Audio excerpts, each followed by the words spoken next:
Welcome to Granites Edge, a Republican-led legislative action program bringing information to our residents of Pelham and New Hampshire. News about legislation that's happening right now in our state capital of Concord that will affect you. Why are we called Granites Edge?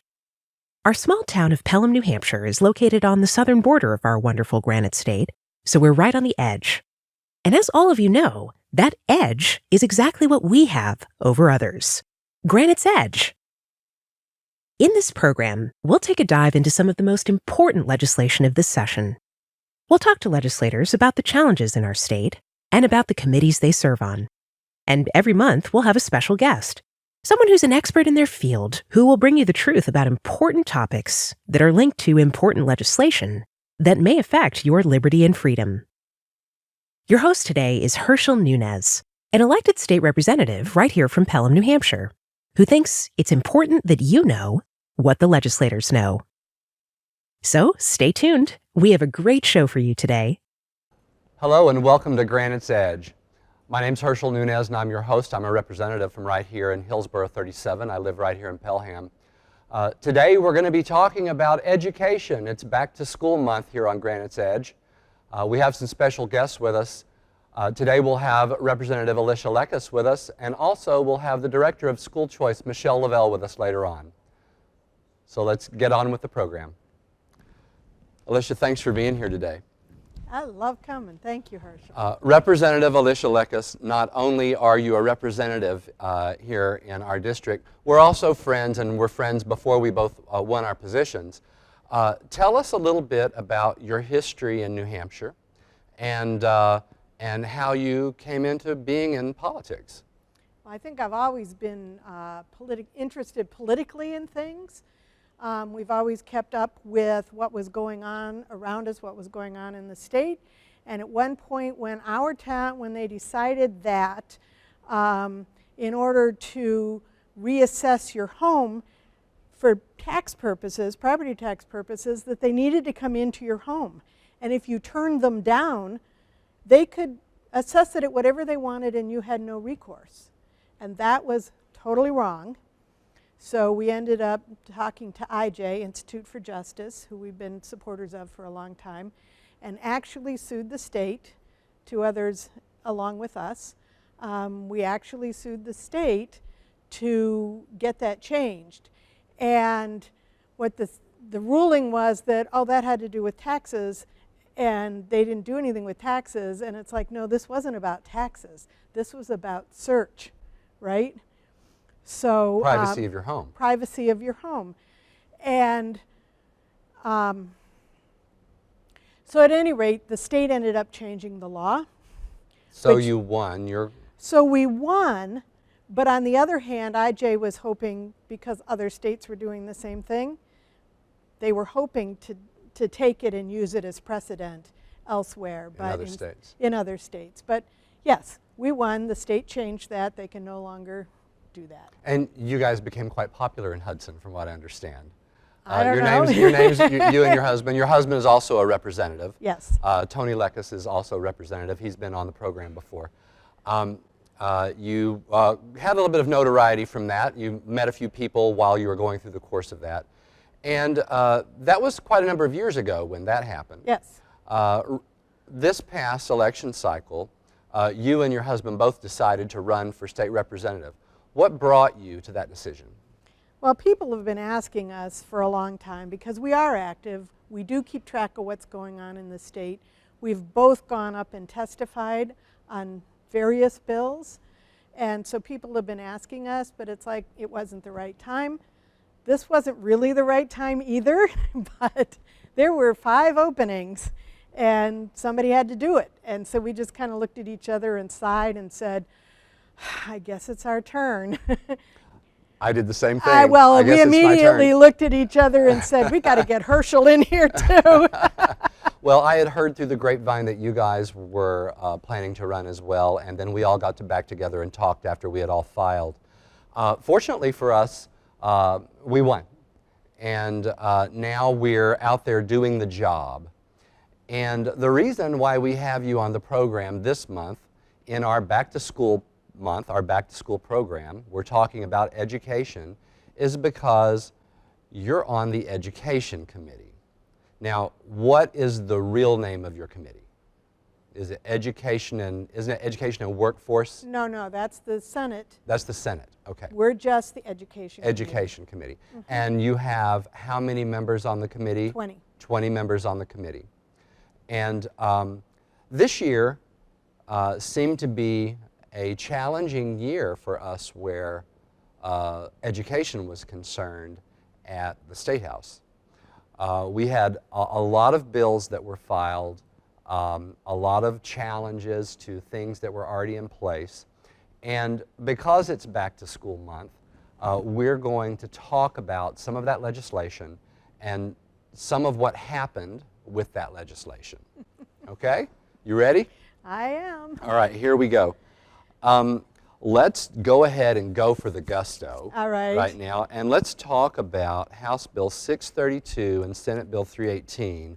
And that was a bill that had to do with the educational tax credit program. Give me the what for on that. Okay, two different bills. 632, the House bill, that just wanted to repeal it. It was going to drop it back for like a year or two and then just completely get rid of it. Now, for people who don't know or understand when we say ETC or educational tax credit, what exactly does the educational tax credit do? How does it exist? Can we talk about that for a minute? Best I can. Sure. The idea is there are kids in schools that are, whether they're special needs and their needs aren't being met, or being bullied, or for whatever reason aren't fitting into their public school. And very often they've already gone to the principal, the school board, and whatever, and begged to have the situation changed, and it hasn't changed. So a scholarship fund was set up. Actually, I think this is like the third iteration of a scholarship fund set up for these kids so that they could go either to another school, a private school, or be homeschooled, and to help pay for that. Now, this scholarship fund is funded by private donation. Absolutely. It's completely private, but in order to encourage donation, there is a tax credit set up. So if you're a business and you want to give some charitable money, you have a number of different options of where you can give that and get a tax credit for that. So that's what this is. So the educational tax credit program can go against the business tax, but the individual can also take it against their federal income tax. Yes. But it is proposed against, mostly in the state, for the businesses to be able to donate. That's mostly. Okay. Now, what happened with this bill? Oh my word. This was unconscionably awful. I missed the first hearing because my committee, this came before Ways and Means, and my committee also had a hearing that day.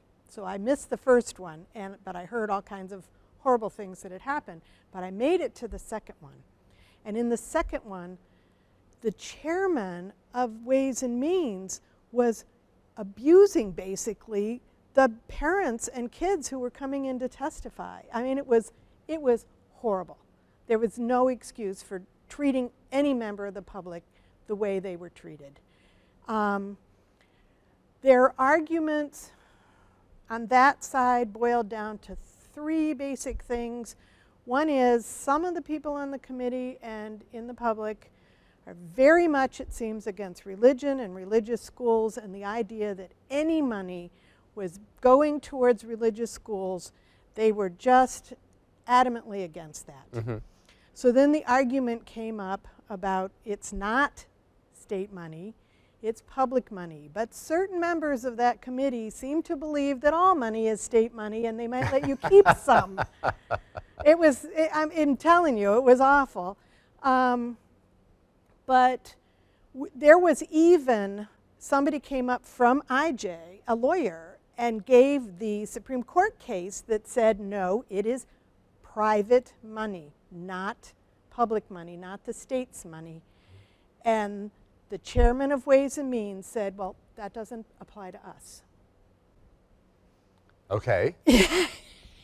I'm not sure how that doesn't apply so to how us. how did the bill move through the committees? So what happened, I forgot the fourth one was control. The third thing that they were concerned about was control, because if it's out of the public school, they have no control, and there were numerous people who just didn't like the fact that there were kids going to a school that they had no control over. Right. So that's that. And then, so that was supposed to go to be heard on the floor. And there were a number of us who were ready to testify. In fact, we were on our way to the well when somebody jumped up and moved to table it. And of course, they have the majority, so it got tabled however we voted. Is this bill coming back? It's tabled.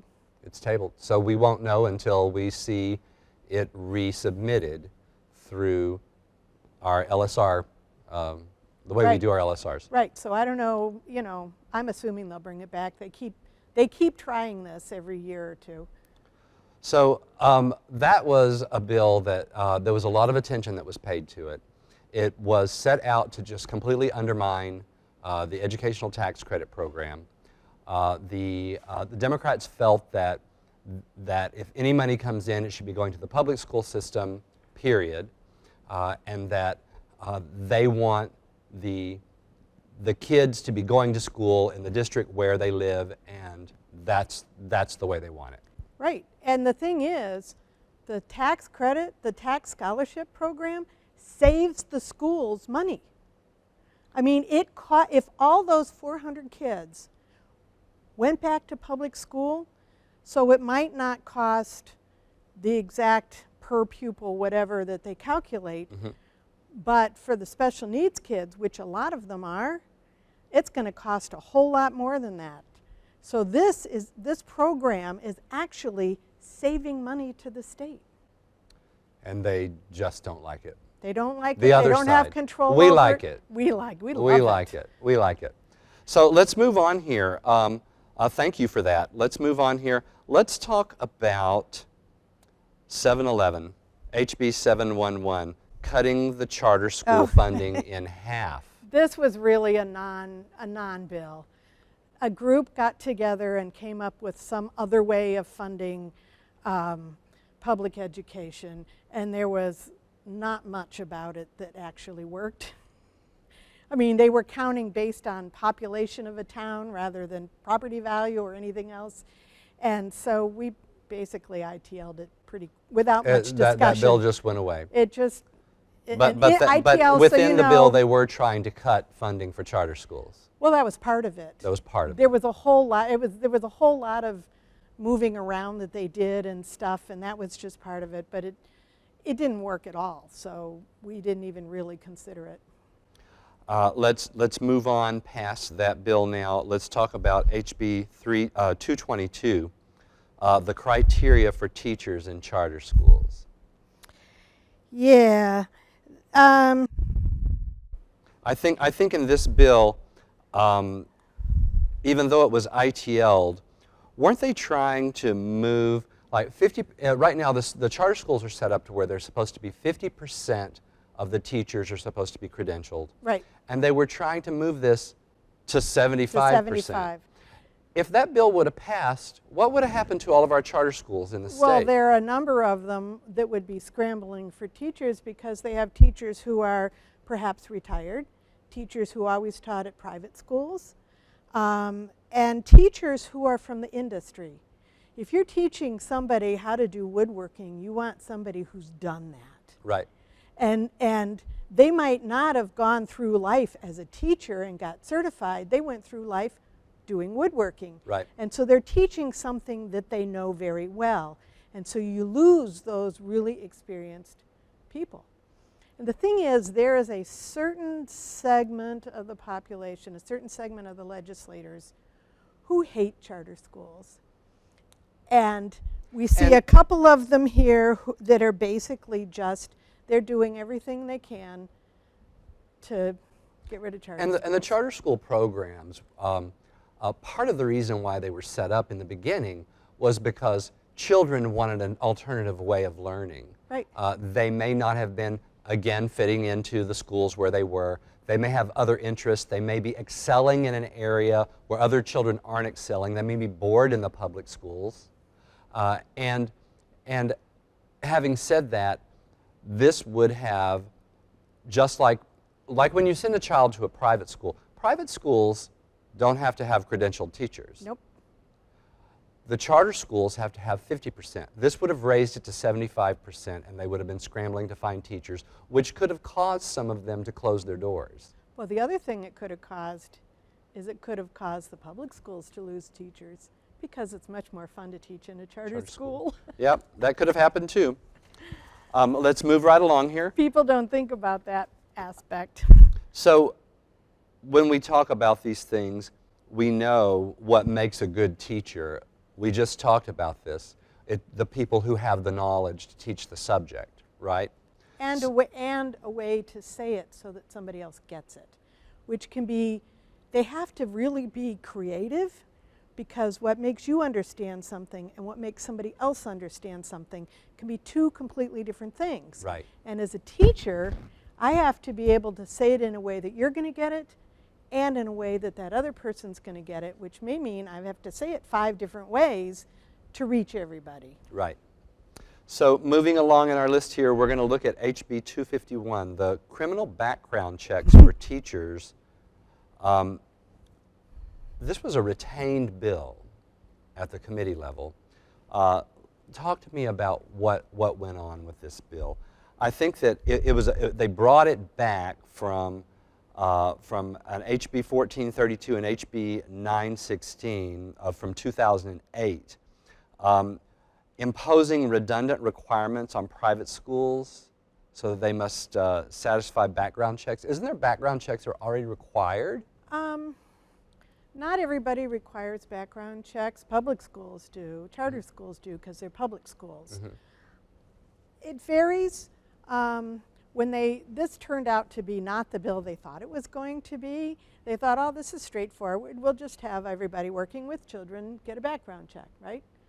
And then, like I said, what about homeschools?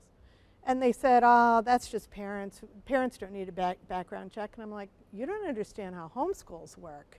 Homeschools just means that the parents are the head of the school. They're the superintendent. They're the principal. They're the school board. They might be some or one or two of the teachers, but a homeschool is going to have all kinds of teachers. And now you're asking other parents, people from industry, whoever they have coming in to teach, background checks. And then you have people like me who've taught homeschoolers and private schoolers and public schoolers. Mm-hmm. And I may teach a kid for 1 week, I may teach a kid for 3 years. Do I have to get a background check every time I get a new student? Right. So the implications of this bill could have been grand. Well, that's the thing. We couldn't answer those questions right away. We had a subcommittee. The more they looked, the more complicated they found that it was. I just went to the subcommittee meeting like 2 weeks ago, I think. And we found that it is way complicated. We have public safety people who do the checks come in and talk to us and everything. And right now, the way the thing stands, Diana Fenton, who's a lawyer for the DOE, is writing up, she's been to all of the various meetings that we've had, and she's writing up a proposal that might satisfy this. And mid-October, we're coming back together again, and she's going to present what she's been able to do. But this is a way complicated issue. Isn't it an intrusion into the operation of private organizations? Because private schools are private organizations. And homeschools. And homeschools are private organizations. Very private, but and as a private organization, they should be able to decide for themselves. Like my church did background checks for everybody who worked for the kids. That's not because of law, that's because they felt it was important to protect themselves and the kids, right? So yes, as a private institution, you should have say-so over what you're willing to deal with. Well, let's move on. We've got a few more to talk about here, okay? All right. All right, let's talk about HB 269. This is grounds for denial of a charter school application. For budgetary purposes? No. What? No, this really was because the representative who introduced this hates charter schools. And when he introduced it, we were like, well, do you have any reason why you want to do this? You know, our charter school's not doing well. Well, no, he didn't. And eventually we said, tell us, do you just hate charter schools? And he mumbled around and gave whatever. And finally it was like, that was a yes or no question. Give us the answer. Do you just hate charter schools?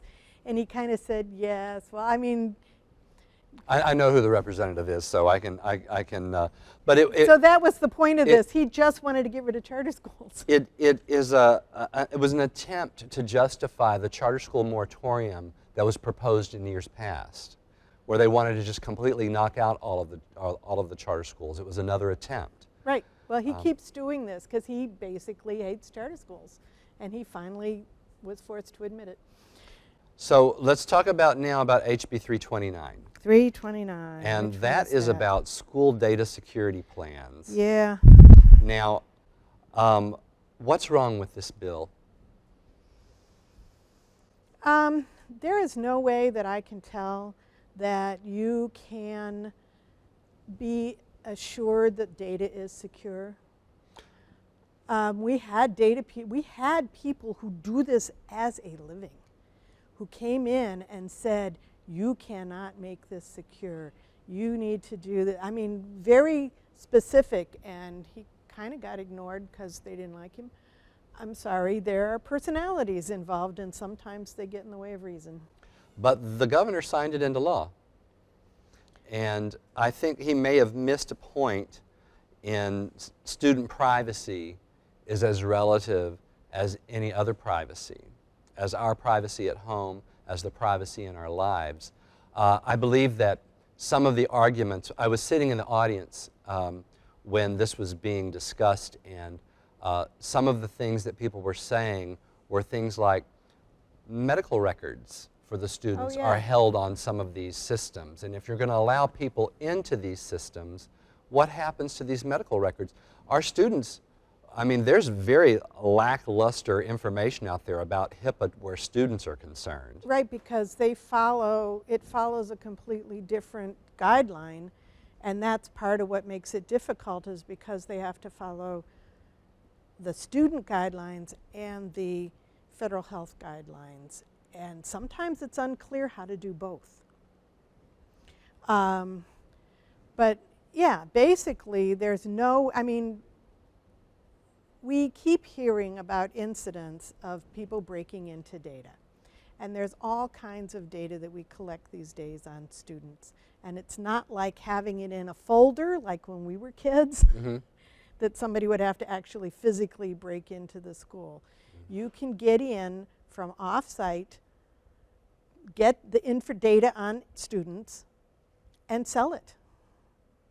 You know, and there is no way, it's a constant war. It is, you know, for anybody's data. For anybody's, for our data, for our private data in our own homes. For anything, it's a constant war. Trying to get in, trying to put up a wall, trying to break the wall, trying to put up a new wall, you know. And so students are no different, and that was the issue. Okay, we're going to keep on going here. We're making great progress. All right. Okay, let's talk about HB 383. Which one is that? Was it was re-referred to the Senate Education Committee. The Senate voted to re-refer back to the Senate Education and Workforce Development Committee so they can make further reconsideration on the bill. The House made changes to SB 263, which is another bill that was regarding anti-discrimination issues.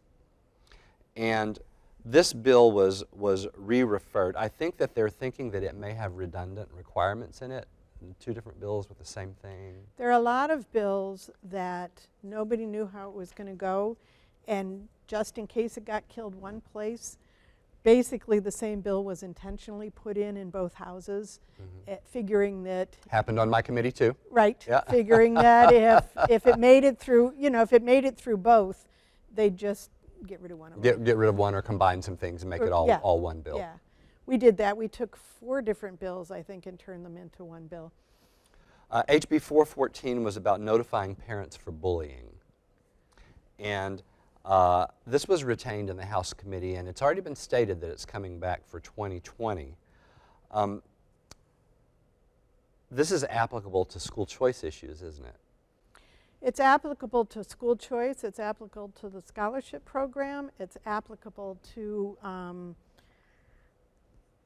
what is the phrase? I want to get the phrase right. Manifest education hardship. That's a term that's come up a few times over the past year. Right, and there was a bill specifically about that our committee, I think it was it unanimous? It was pretty close, if not. I wrote down the numbers. Oh, it was 17 to 2. And it went on to the Senate, and the Senate did stuff with it. So I don't know where it stands right now. We don't know where it is right now. But I know that a commission was formed on behavioral health education and student wellness, and bullying is part of that commission. They put me on that commission, I think just because I testified against it. But it's very interesting. I'm actually enjoying the commission, and that's part of it. So if nothing else, we will be making a recommendation on what to do.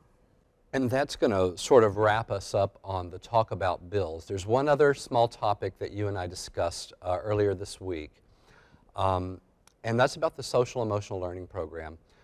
Recently, in the past session, earlier in the year, I went to a school board meeting here in our town, and they were talking about a program called social emotional learning, and I had never heard of it before.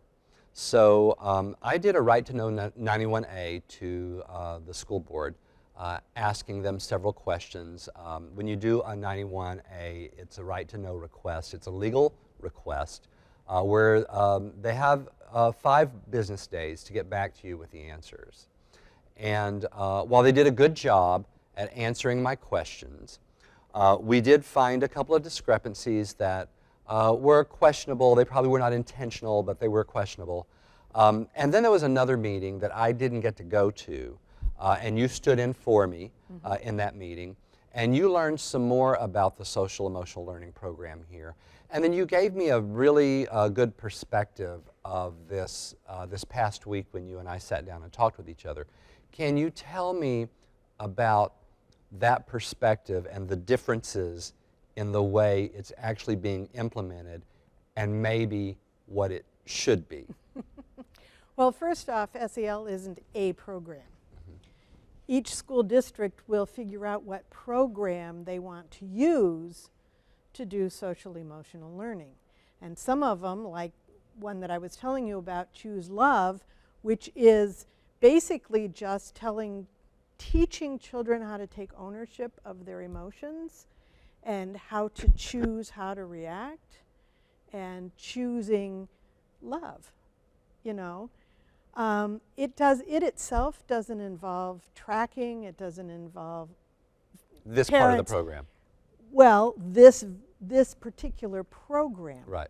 But different schools do it differently. And apparently it's partly tied to Common Core, and Common Core does lots of tracking and all this stuff, and they're asking teachers to basically be psychologists. But so the idea isn't bad, and in fact we need it because for the last generation or two, the schools have been teaching the opposite. The schools have been teaching children that they're not in control of their emotions. If you say something that upsets me, you're the one to blame, and then the authorities have to step in and punish you for my emotions, which is the opposite of what we need, and that false logic can lead to false conclusions, like the shooter at Sandy Hook, who, okay, if it's your fault and you're evil for saying things that upset me, and it's the responsibility of the authorities to punish you, and they haven't done anything, and I'm feeling bad, then a logical conclusion would be it's okay to shoot you guys all up. Because as you know from logic, if you start from a false premise, you end up with a false conclusion. That's a false conclusion, that's correct. Right, and so that's the false premise that was taught for so long, that I'm not responsible for my emotions, you are. And if you do something that upsets me, you're evil, it's your fault. And I have I'm a complete victim. And so we see things like Sandy Hook. Choose Love was a program started by a mom of one of the victims. And she said, I don't want to see this happen again. And she contacted a lot of psychologists and whatever, and they're teaching ways to take control of your emotions, figure out what they are, and not be ruled by them, but to, instead of being ruled by this emotional part of your brain, to be ruled by the rational part of your brain. So it's like we used to say, take a deep breath, count to 10. Yep.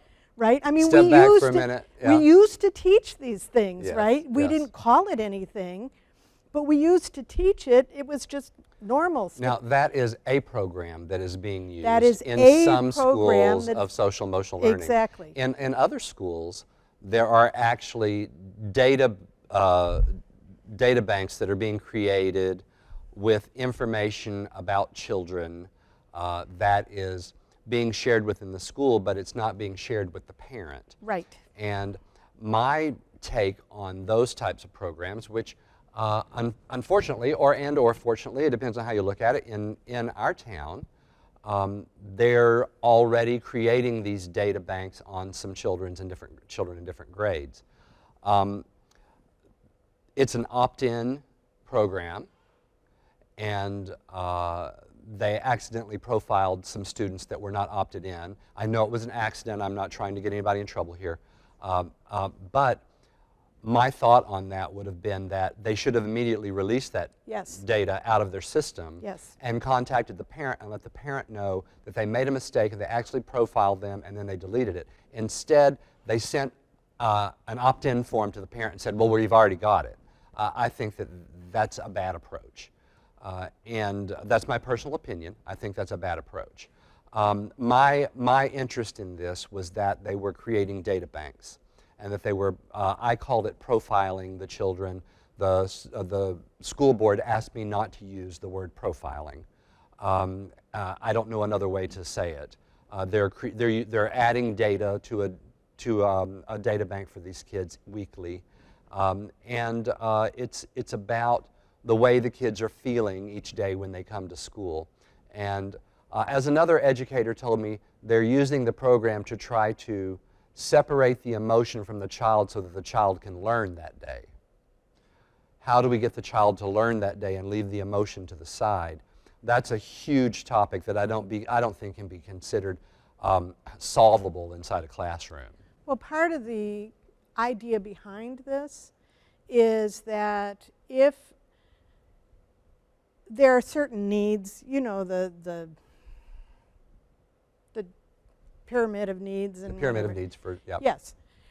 And if a child is dealing with some of those base needs, they can't move to the next level. If I come to school hungry, I'm thinking about food. Right. I'm not thinking about, which is why we've instituted breakfast in schools, et cetera, so that to give a kid the best possible advantage. Mm-hmm. So part of this is trying to teach kids how to deal with their emotions in a way that they can then move on. That doesn't cause conflict because of somebody else. Right. Right. So this can be done very well or very poorly, as most things go. Mm-hmm. This can be done very intrusively Mm-hmm. or not intrusively. Mm-hmm. And so I think it's not that the concept is bad, but the implementation sometimes depending on which program they choose. Exactly, and how they choose to do it. Yeah. It can be very difficult, and a lot of teachers, I'm hearing a lot of feedback from teachers like, this is not what I was trained to do. I'm not a psychologist. How am I supposed to evaluate these kids and know what's going on in their minds and all that kind of stuff? And you know, kids, the littlest, I mean, it could just be they dropped their books getting on the bus and they were embarrassed, right? Right. And so when they show up at school now, at that moment, they're still embarrassed by the fact that, you know. Right. Whatever it is that could trigger them into So it could be a big bad deal. morning. Yep. It could be a nothing, you know. Right. It's not nothing to the kid. Right. Which is what we should be focusing on, is the need of the child. It's the need of the child and helping them learn how to deal with that, Right. how to put that emotion in place and where to go with it, what to do with it, how to move on and be back in being a human being as well as opposed to an animal. Right. Right? Yep.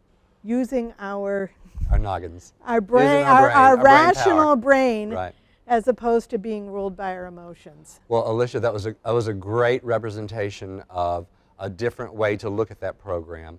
I think that we still need to keep our eyes on the program. Absolutely. And make sure that we understand that the school districts around the state, particularly in our district as well, if they're choosing to use this, that it's being implemented correctly, and that the parents are involved in how the program works. Definitely. In which the parents should always be involved in how all the programs work. And that's one of the things that I particularly like about Choose Love, because it was designed, it has a program for schools, it has a program for families, and it has a program for communities.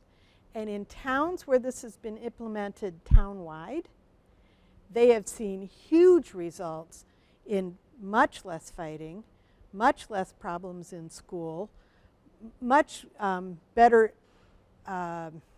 progress and learning from students, but it takes a community. And so when the whole community is on board, it can really make a difference. And that's part of why I like that one, because it is designed for that interaction. Well, because the parent is the most important to the child.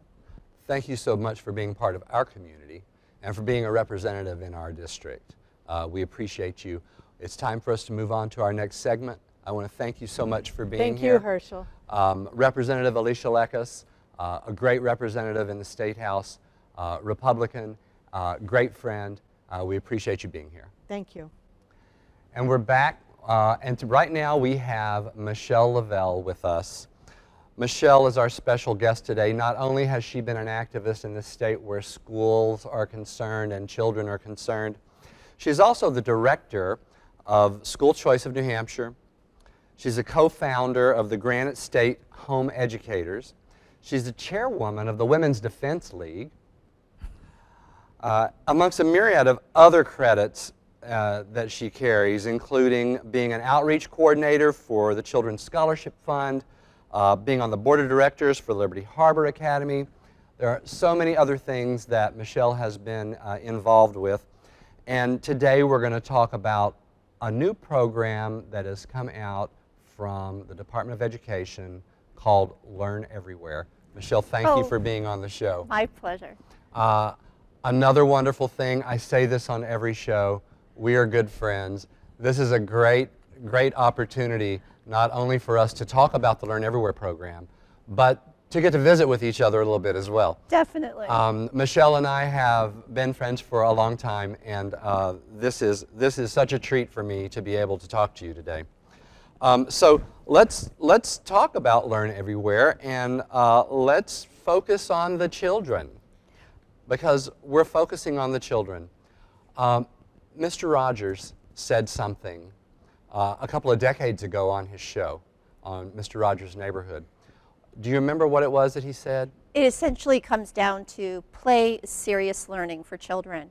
And when they are engaged and vested and having a good time, they're going to learn. And that's the basic concept of Learn Everywhere. And it doesn't matter if a kid is 5 years old or 15 years old, playing and whatever they play at is actually learning. Absolutely. So a kid who's maybe 5 or young child is having a great time with Legos or coloring, you could see their faces light up when they're doing it. That concentration, how they just want to play and do that same thing for hours. It's no different than a teenager who's loving what they're doing, whether maybe it is being in a play, maybe it's robotics, maybe it's a sports program.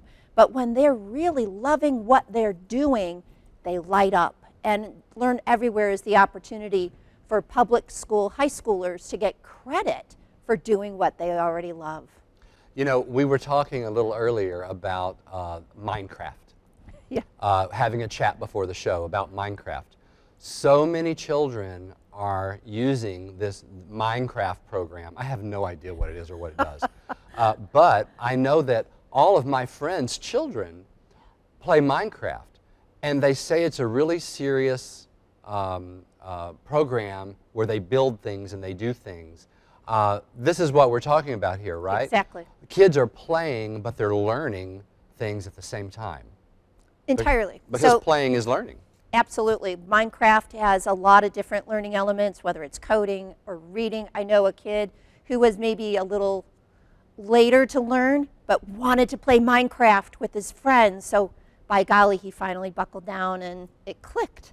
So Minecraft or any of these play type things can really engage a kid and spur them on for more learning.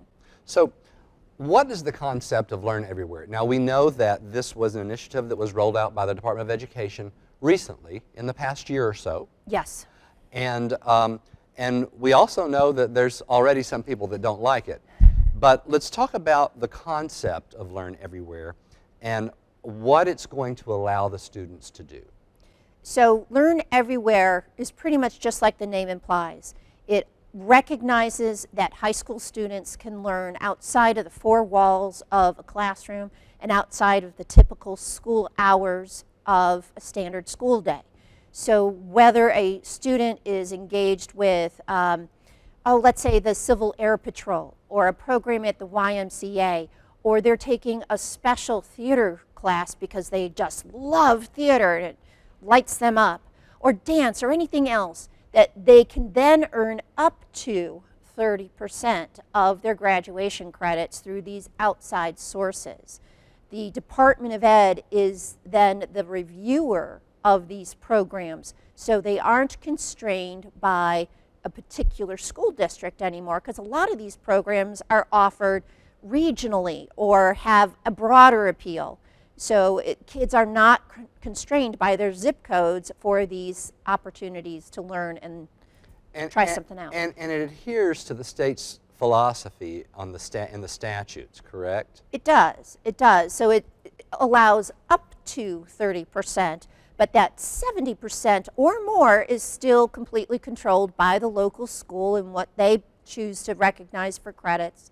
It still recognizes that this whole competency education that is more of the model New Hampshire is using instead of the old-fashioned Carnegie units that we had in high school, which rewarded hours or seat time. Right.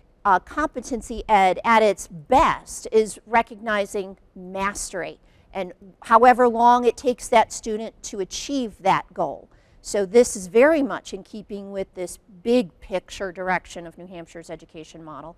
And just like extended learning opportunities, which has been in place for several years now, that recognizes that kids can get credit for other things outside of school. This is just broadening that beyond school districts and zip codes. Mm-hmm. Now, this is it can be credentialed, or some programs will be credentialed like other pieces that must be credentialed? Well, credential implies that there's something more, but it goes through an approval process that the Department of Ed would then supervise and maintain. That way it's not an additional burden to each school board or school district, and that's the whole idea, is that it expands that. So like a lot of these things, whether it's a really great art program offered at the Courier, why should that only be offered to Manchester students? Why can't that be offered to anybody who loves art? Right. So Right. it's that sort of idea. Doesn't this sort of fall in line with the other alternative education programs such as charter schools or homeschooling? Exactly. Frankly, I see this as a way public schools are taking a hint from what homeschoolers are already doing. So homeschoolers can already utilize a huge wealth of resources. The world is your classroom when you're a homeschooler. And this is a way of bringing that into public schools for those students. Now, how's this going to be funded? Tell me, because don't new programs always cost something? Sometimes they do, but this is more funded the way our current extended learning opportunities are funded. So even now, if and it's optional, it's an optional program for the... Optional, so a child can decide to be in Learn Anywhere or not? Right. Right. And the program sponsor can choose whether or not to offer these credits or not. So it's optional at both ends. But just like with ELOs, if a student is taking dual enrollment at a community college, whether it's NHTI or Great Bay or any of those, the parent is the one paying for that program. It's at a deep discount that these community colleges are offering it, but it's the parent that's picking up that tab, not the school. And in this way, Learning Everywhere programs would be the same way. The parent would take care of the funding. That optional additional cost. Okay. All right. Well, that's good. And that also keeps the parent involved in the decisions on what the child wants to be involved in. Absolutely. None of that can be done without a parental permission. And isn't that what we want? We want parents to be involved in their children's lives. We want parents to sit down with their kids and help them make great decisions about their educational opportunities. I think it's especially critical for our high school kids because they are increasingly trying to take ownership of their lives and be responsible and become responsible adults. And this is a way the parents can shepherd them through those critical high school years and decisions that can lead to college or other career choices. And that doesn't just magically happen when they're a high school graduate. It happens years before. And this is a way to involve parents in that process from 9th grade on. This is what we would call course choice. I would absolutely say so. It is not just school building choice anymore. This is a way of bringing more educational options within the public school system. Even the Concord Monitor, they had an article this summer in July and referred to this Learn Everywhere program as putting parents in the driver's seat of their children's education. I mean, increasingly families and students want more customized learning, and this is a way of making it happen within the public schools so that these students can still stay in district.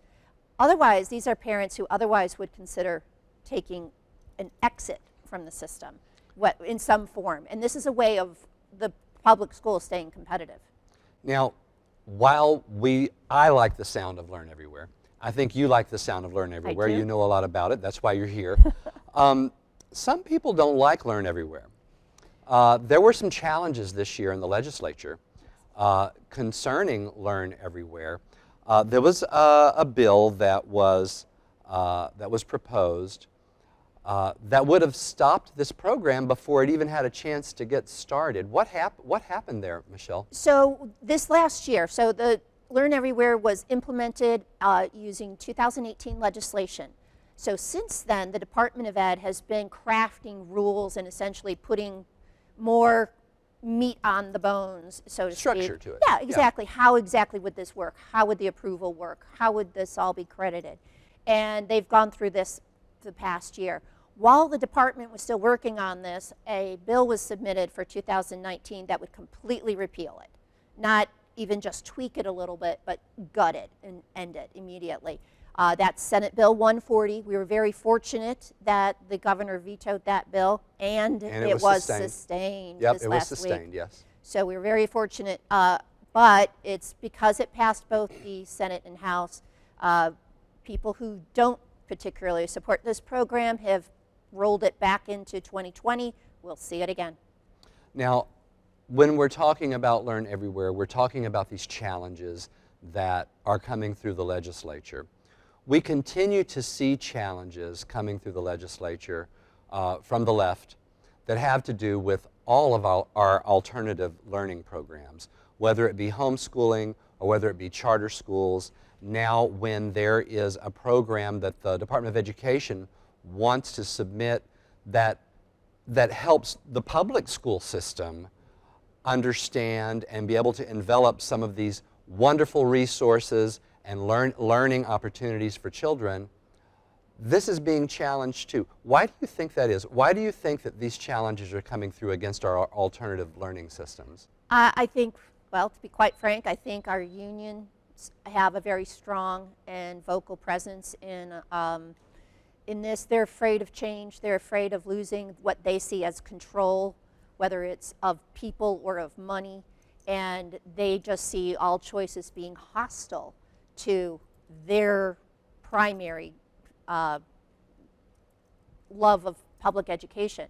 And instead of seeing it as an either or, if we embrace this as for the children, truly for the children, and focus on them, not buildings, not who's making the money off these kids, but focus on the kids and the learning that they have once in a lifetime to do. Kids have one chance at a K-12 education. We need to get it right.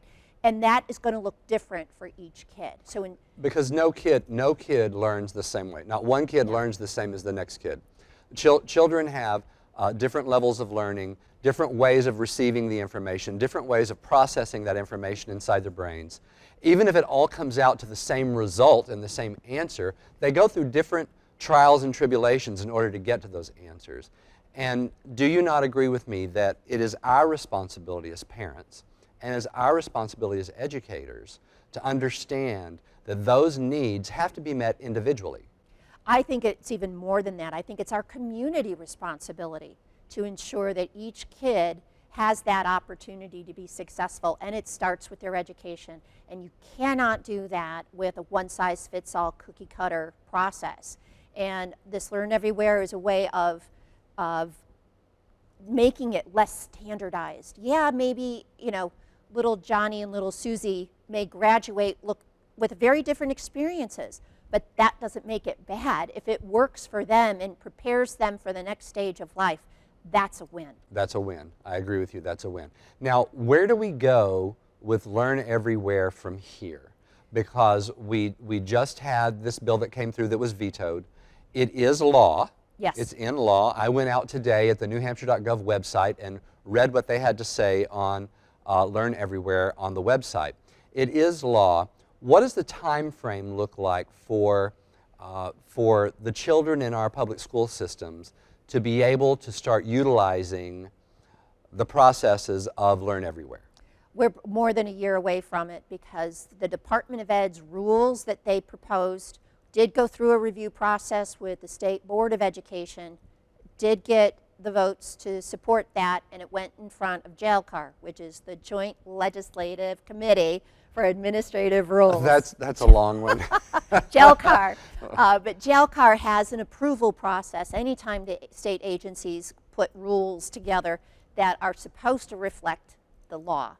So JLCAR reviewed the State Department of Ed's rules on Learn Everywhere in July, and because it has a majority vote against the program, the Department of Ed has to go back to the drawing board this year.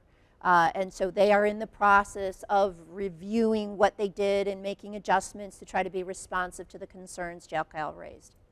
Well, I think that the Learn Everywhere program is going to be good for our students, and it is disconcerting that we're having so many challenges through the committees and having to go back to the drawing board, basically, with the Board of Education to reword this, basically, to make it more palatable for the commission, for the Joint Legislative Committee to understand it and give their blessing. Right, right.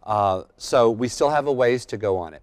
You're going to be staying up on this topic, I'm sure. Yes. I know that there are other topics that you're staying up on as well as the Director of School Choice. We will have you back on the show again, and I'm going to want to talk about this and some other opportunities that are going to be coming up down the road. Great. Michelle, thank you so much for being here. We appreciate you giving us an insight into Learn Everywhere, and we're hoping for the best for it. My pleasure. It's always fun to see you, Herschel. Thank you so much for being here. Thank you. And we're going to be back in just a few minutes with the Pelham GOP update. And welcome back, and we have our favorite people here with us, John and Laura Spottiswoode from the Pelham GOP. I don't need to introduce them. You guys have seen them on the show many times. Laura, John, how are you guys doing? Good, Herschel. Thanks for having us. Excellent, Herschel. Thank you. So we have had some things that have been going on here in town. The Pelham GOP has been involved. Let's talk about Old Home Day. Tell me, how did Old Home Day go for you guys? Because I had a blast.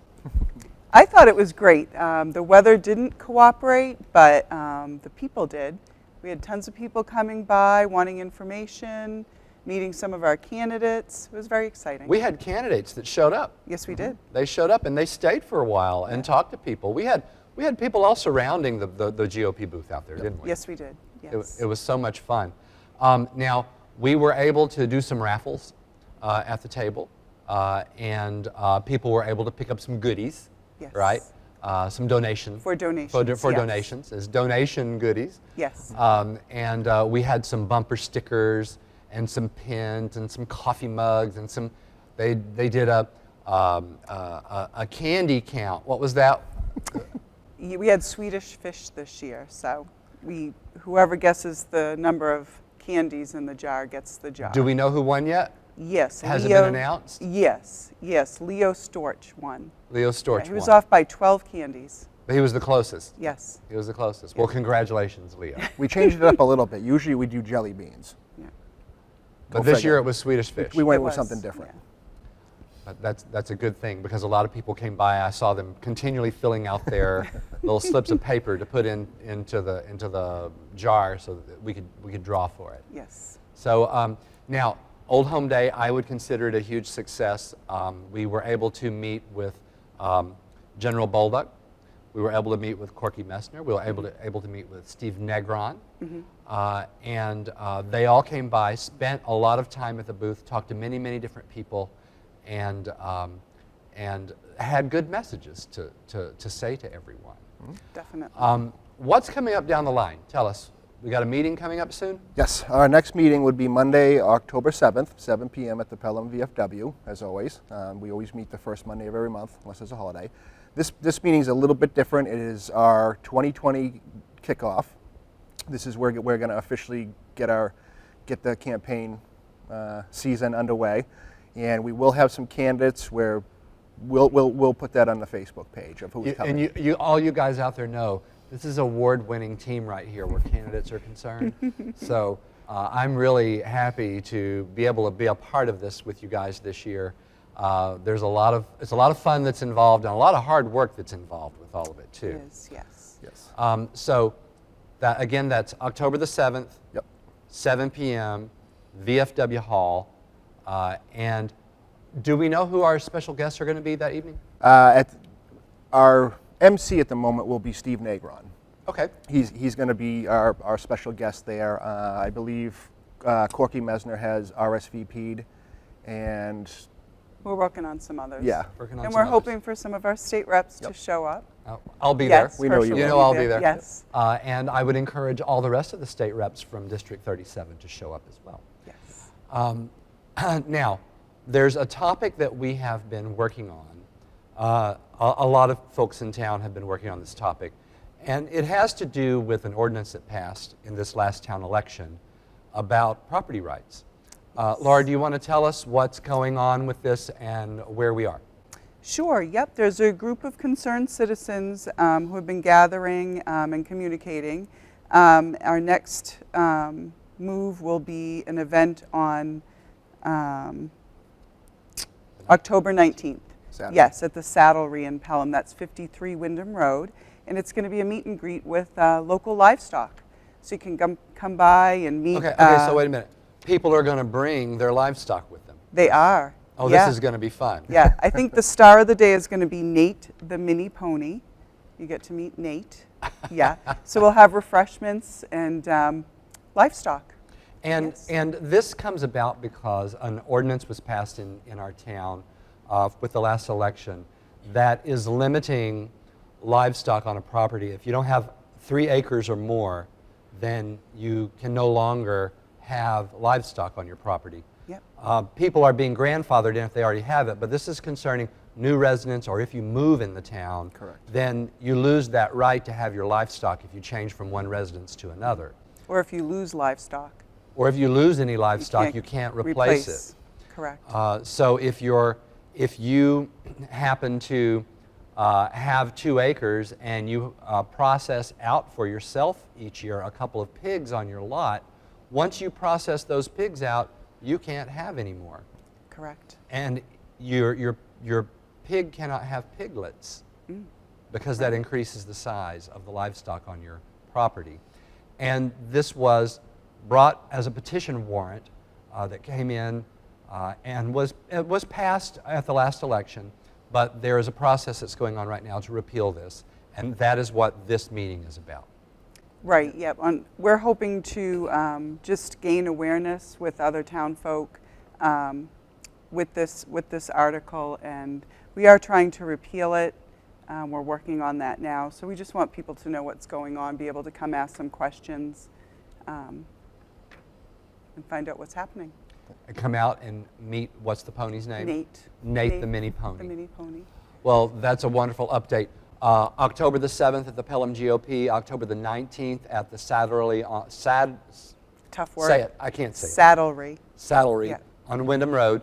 And what time is that? Starts at 9, runs till 2. 9 in the morning, 9 in the a.m. morning, till 2 yeah. p.m. At the Saddlery. I said it. Thank you so much for being here. We always look forward to the GOP updates, and we'll see you again next month. Always. Thank you, Herschel. That's our show for today, folks. We've had a great time. We learned a lot about the education system and what's been going on with the legislative bills that have been coming through the State House. How many have been retained, how many are coming back next year, those that were vetoed, and we've learned about the new program, Learn Everywhere. If you have any information that you want to gather, don't forget to visit the website for School Choice New Hampshire. We'll put some links in at the end of the video so that you will know how to get a hold of Michelle if you'd like. We want to thank Michelle for being on the program. We want to thank Alicia Lekas for being on the program. And we want to thank both of you guys for being on the program, John and Laura Spottiswoode. We'll see you next time. We'd like to thank each and every one of you for tuning in to today's program. Each month, we'll bring you new information about legislation that's being proposed in our state capitol. If you'd like to find us or comment on our program, contact us on Facebook at Granites Edge. We also have a YouTube channel by the same name. Links that were mentioned in our program today will be listed there for your convenience. Tune in next time to Granites Edge.